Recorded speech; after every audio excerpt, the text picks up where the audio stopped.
What up mga solid subscribers, no? Okay, no? So ngayon guys, papanoorin po natin itong mga updates po sa ating Malima. So very big shoutout po kay Miss O, no? Okay guys, yung una natin papanoorin po ay itong SB19 clapback to bashers and doubters, no?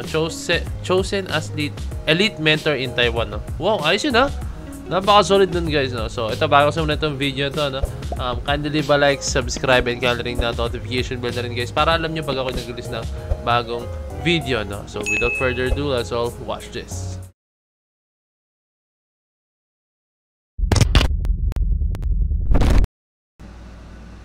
Game. Hindi ko alam kung nagloko yung ano ko. Parang naghang yung ano kanina eh. Yung intro ko, no? Pero try natin. Let's go. SB19 answer to bashers and doubters, chosen as elite mentor in Taiwan.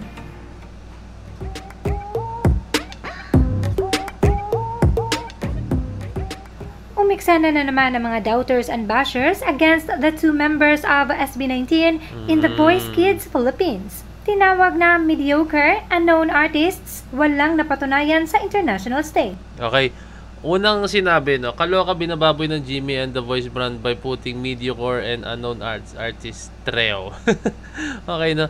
Sabi naman niya, iba talaga ang original coaches ng The Voice of the Philippines coach Sarah Geronimo, Lea Salonga, Bamboo, and Apple the App. Hindi pucho-pucho may patunayan sa international stage at mahal ang TFD kagaya sa iba dyan na pang 10k pesos na ang buwaha.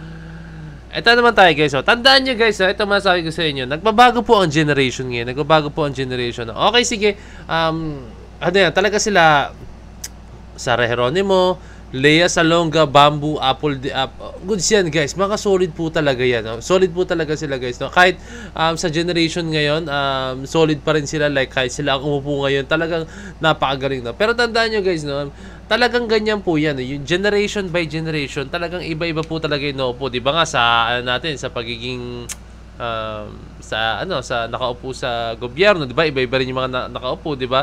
And hindi ko naman sinasabing i-compare ko siya ron, pero syempre ganun din to guys. Every generation kasi nagbabago po talaga, no? Kailangan po is sumubok naman tayo, no? Pero wala nang masama guys kung sila at sila pa rin ang nakaupo, no? Pero I think talagang para sa akin itong part na to is ano siya? Para sa para sa mga generation talaga to guys, no? Paulit-ulit generation yan. Kasi guys, ito sabihin ko sa inyo, no?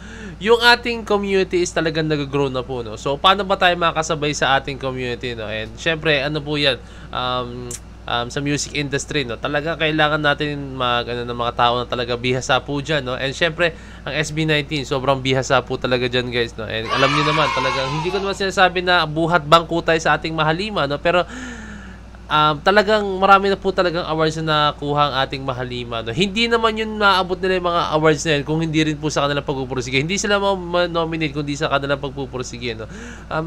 Ano kasi yan guys paano ko ba i-explain to? Basta ang SB19 kasi guys is nagsimula po talaga as an artist talaga. Doon sila nagsimula and isa pong po kasi nila talaga, isa po sa mga kanilang mga strengths or sa akin parang pinaka-rare to isang artist, sila rin po yung gumagawa ng kanta nila and sila rin po gumagawa ng choreography nila, no? So napakalaking bagay po nun sa isang artist, no? Or sa isang grupo, no? Kasi alam nila kung paano magsimula from the scratch, even though na alam natin yung mga artist na ngayon is talagang lahat naman nagsimula sa mababa, no? Pero yung SB19 kasi guys is talagang grabe, talagang super duper from the scratch kasi sila po talaga gumagawa, no? Although na meron siguro sila mga coaches, mga voice coaches, mga dance coaches, pero from the start sila po talaga gumagawa at up until now guys, sa choreography, although na meron nagko-choreograph sa atin, Sir J, no? Yan, no? Shoutout kay Sir J. And syempre, pero pagdating sa pagkanta, brainstorming talaga sila, hands-on po talaga sila, no? So ayun lang, kaya ako lang nabanggit yun, no? Kasi ayun, balik tayo doon, talagang yung henerasyon ngayon guys is iba na po talaga, no? So ulitin ko ulit, kung sila rin po ang nakaupo dyan, Sarah Geronimo, Lea Salonga, Bamboo, Apple the App, solid pa rin, kaya pa rin nilang i-handle po yan, no? Pero syempre I think yung management or yung tao is talagang gusto naman nila is parang maiba naman kahit papaano, no? Pero narito ang ultimate clapback ni Pablo and Stel and the rest of SB19. Kung ina-underestimate at binabash ang kanilang pagiging coach dito sa Pinas, well, Taiwan has chosen them to be one of the elite mentors of its survival show. O, kita nyo na, no? Gusto nyo bang ganyan? Yung ibang bansa pa mismo maka-appreciate po ng talento ng ating sariling bansa. Ang hirap, ayun yung mahirap kayo sa atin, guys, no? Talagang ibang mga tao, doon mo pa nakukuha sa ibang tao yung appreciation na gusto mong matanggap, no? Ayun yung pinaka-sad reality, no? Kahit ako, guys, aminin ko sa inyo, no? Sa Facebook kaya hindi ako masyadong kasi parang mas gusto ko yung mas feel ko na pag yung ibang tao nakaka-appreciate, no? Minsan nga pa nag-post ako sa Facebook, kahit ang friends ko, guys, is ganito, di ba? Minsan may ganito, no? Ang friends ko is, ilan mga friends ko? Parang nasa 2,000 plus lang yung friends ko, guys, no? Pero pag nag-post ako doon, hindi naman yung 2,000 friends na yun is magla-like, magko-comment sa'yo, or mag-view sa video mo, no? Yun po yung pinaka-sad reality, no? Yung, mas matatanggap po yung mga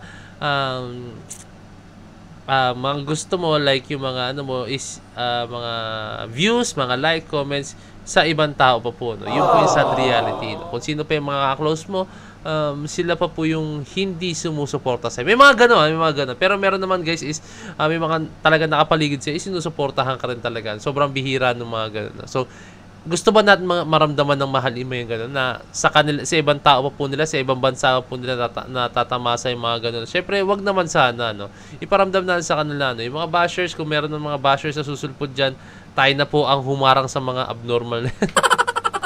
They were being doubted and bashed by our fellow Pinoys, but the Taiwanese producers and artists believe in SB19's talents and acknowledges their impact in the international music scene.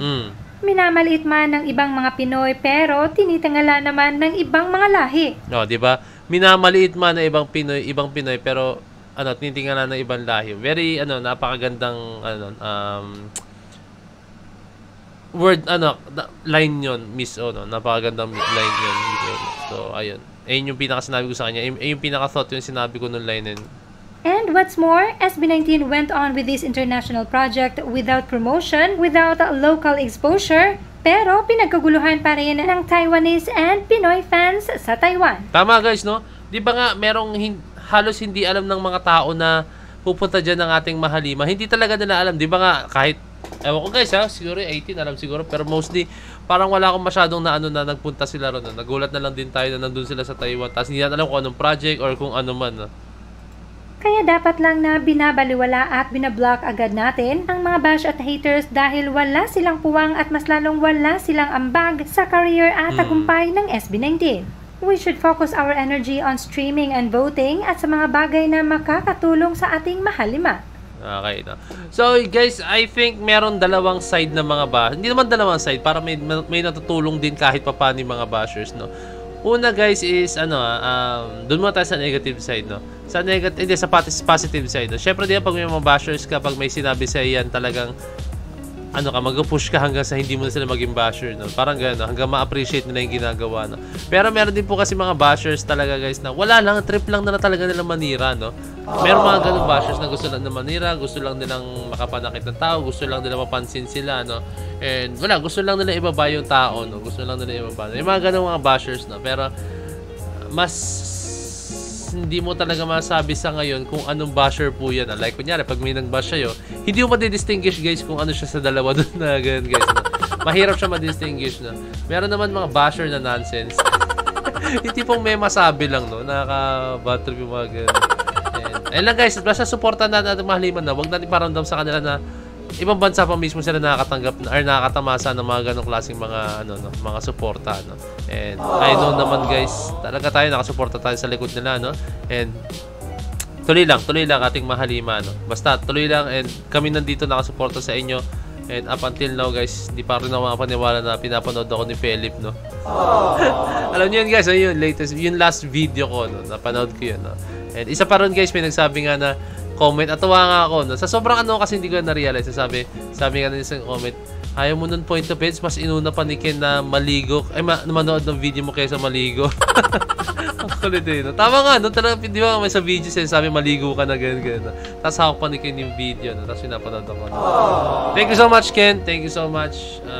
Thank you so much, SB19, for supporting my hindi naman ganun kalaking channel, no? Mini YouTube channel, no? Para mini YouTube. Hindi pa naman kasi ganun kalaki talaga YouTube channel ko, guys. As in, hindi pa. Although may nasimulan na ako, pero hindi pa siya yung katulad ng ibang vloggers talaga na solid, no? Pero I'm so thankful na kahit maliit lang po tayo sa YouTube community, pero napapansin tayo. So, solid. Maraming salamat sa mga sumusuporta pa rin lagi sa akin. So, yun, kindly leave a like, subscribe, and kindly ring na notification bell para alam nyo pag ako nag-release ng bagong video. No? So, ayun lang guys. Maraming salamat. So, DC Point signing out. Peace! Let's G!